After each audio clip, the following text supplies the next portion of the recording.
Hey guys, welcome to my new blog. আর এখন বাজে হচ্ছে বিকাল 4টা। আজকের ব্লগটা স্টার্ট দিতে দিতে বিকাল হয়ে গেছে। যেহেতু বিকাল হয়ে গেছে, কাজ থেকে আস্তে আস্তে আজকে একটু তাড়াতাড়ি এসে পড়ছি।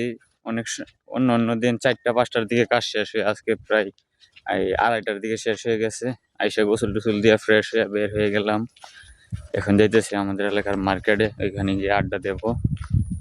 আর হয়তো বা আপনারা ভাবতেছেন যে একই জায়গা থেকে কেন, এই বন্ধের মাঝখান থেকে কেন প্রত্যেকদিন ব্লগটা স্টার্ট দেওয়া হয় বা শুরু করা হয়। কারণ আমার কাছে অনেক ভালো লাগে এই পরিবেশটা, এই জন্যে। আর এখানে কোনো আশেপাশে কোনো নয়েজ নেই বা কোনো আওয়াজ নেই, কোনো শব্দ নেই। সেই হিসাবে আমার কথাটাও আপনাদের হয়তো বা ক্লিয়ার বোঝা যাইতেছে। আর প্রাকৃতিক দৃশ্যর মাঝখান থেকে ভিডিওটা স্টার্ট করতে অনেকটা মনের ভিতরে আনন্দ এবং মনোরম অনুভব হয় আর কি। তো আমি ইচ্ছা করলে এইখানে স্টার্ট না দিয়া মেন রোডে গিয়া সেরও আমি ব্লগ স্টার্ট দিতে পারতাম, কিন্তু এই যে পরিবেশটা, এই যে একটা ওয়েদার, এই ওয়েদারটা হয়তো বা আপনারা দেখতে পাইতেন না। এই যে সূর্যটা এই বরাবর আছে, সূর্যটা ঠিক আমার মাথার উপরে পিছনের দিকে আছে। আর এখন রোদ উঠছে ঠিক আছে, কিন্তু বৃষ্টি পড়তেছে, যে বৃষ্টির ফোঁটা পড়তেছে।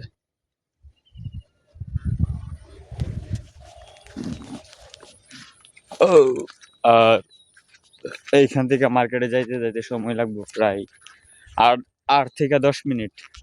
ওই যে মার্কেট দেখা যাইতেছে, ওই যে 3-4টা শাটার দেখা যাইতেছে। আমার যাইতে হবে এই দিক দিয়ে গিয়ে রাস্তায়, পরে ওইদিকে। আর যে সময় ধান ক্ষেত ছিল না, এই ক্ষেত লাগাইছিল না, একবারে জমি খালি ছিল, তো তখন এই বরাবর কোনাকুনি চলে যাইতাম হাইটটা। আর এখন যাইতে রাস্তা দিয়ে ঘুরে যাইতে হয়। আর অনেক দিন হয়ে গেছে এই মেশিন কল থেকে গোসল দেওয়া হয় না। ভাবছিলাম আজকে দিব, কিন্তু কারেন্ট নাই, কি করার। তারপর চাপ কল থেকে গোসল দেওয়া নিলাম, কালকে ইনশাল্লাহ দিব এখানে। আর এখন যাই মার্কেটের দিকে, এইখান থেকে উড়াল দিছে অনেক বড় ইগলটাই।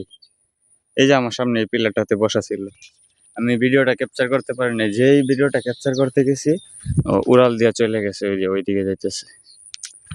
আসলে উড়ালটা যেই টাইমে দিছে, ওই টাইমে মানে ডানাগুলা যখন এইভাবে করছে না, অনেক বড়, 4 ফুটের মতো হয়ে গেছে এরকম। অনেক সাইজে অনেক বড় এই ইগলটা, অন্য অন্যটির তুলনায়। এটা বা হয়তো বা বৃদ্ধ বুইরা হয়ে গেছে, এই জন্য অনেক বড়, কিন্তু অনেক উঁচুতে উঠতে পারতেছে না। ওই যে নিচ দিয়ে উঠতেছে, এই যে অনেকেই বলতে একেবারে আকাশে চলে যায়, কিন্তু এটা উপরে যাইতেছে না, এটা নিচ দিয়ে উঠতেছে। হয়তো বা এটা শিকার খুঁজতেছে, ওই মুরগির বাচ্চা বা মাছ। হ্যাঁ, এখানে একটা পুকুর আছে, এই যে এই পুকুরটাতে হয়তো বা শিকার খুঁজতেছে, কিন্তু পুকুরে এখন পানি নাই, মাছও নাই, পুকুর এই খালি একবারে শুকনা।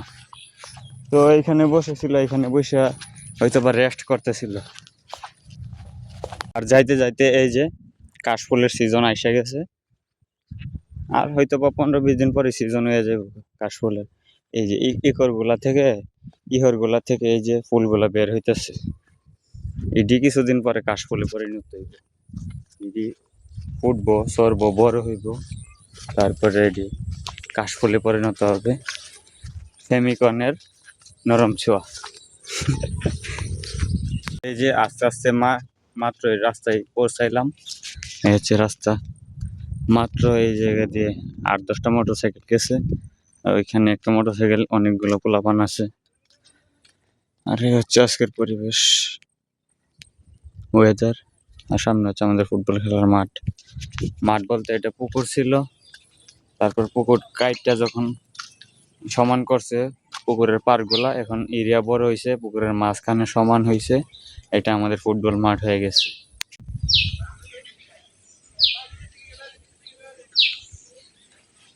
कभी मेरा पूछो ना दिल मुझे, मैं तेरा हो गया दीवाना हुआ।